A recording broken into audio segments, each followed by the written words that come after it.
جب کوئی important announcement ہوتی ہے، جب ملک کی معیشت کسی سمت جا رہی ہوتی ہے، یہ کسی نوٹنکی کا اعلان کر دیتا ہے، یہ کسی تماشے کا اعلان کر دیتا ہے، یہ ملک کے اندر لا اینڈ آرڈر سچویشن کو انٹینشنلی خراب کرنے کی کوشش کرتا ہے تاکہ ملک میں فساد مچا رہے، ملک میں افراتفری مچی رہے، جس کا مقصد تھا پھیلانے کا۔ اگر تم نے عوام کو بچانا ہے نا تو پھر ضمانت سے، جیل سے اپنے آپ کو نہ بچاؤ، پھر اپنے جرائم کے اندر جا کے جوابات دو۔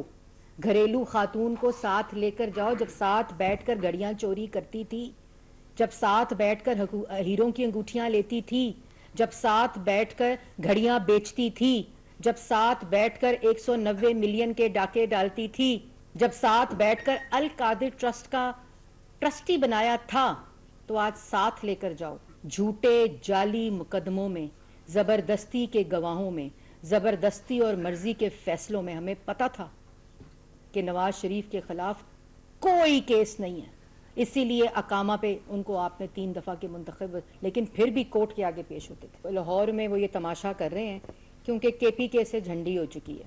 جن لوگوں کے گھر میں یہ شخص روٹی چھین کے گیا ہوا ہے ان سے مطالبہ کر رہا ہے جیل بھرو۔ آج باہر آئے، ضمانت پارک سے نکلے، دے گرفتاری اپنے جرائم میں، سیاسی نہیں۔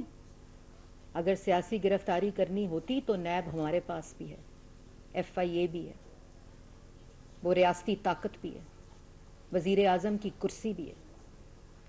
جو 2 صوبوں میں حکومت سے فارغ ہوا ہے ان 2 صوبوں میں حکومت ہے اس وقت۔ اس لیے یہ سیاسی گرفتاری اگر ہمارا مقصد ہوتا تو یہ بہت پہلے ہو چکی ہوتی، اپریل میں سب گرفتار ہوتے۔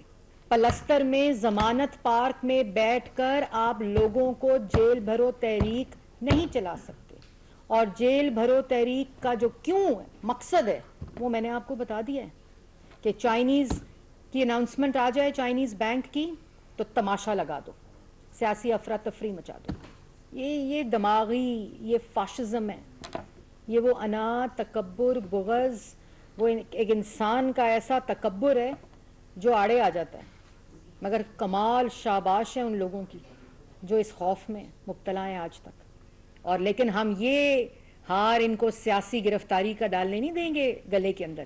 کوئی law and order situation create کرے گا، کوئی ملک کو نقصان پہنچائے گا، کوئی ملک کی املاک کو نقصان پہنچائے گا، کوئی کسی میس ٹرانزٹ کی چیزوں کو نقصان پہنچائے گا، کسی قسم کا انتشار پھیلانے کی کوشش کرے گا، وہ سیاسی گرفتاری نہیں ہے، ملک کا قانون حرکت میں آئے گا۔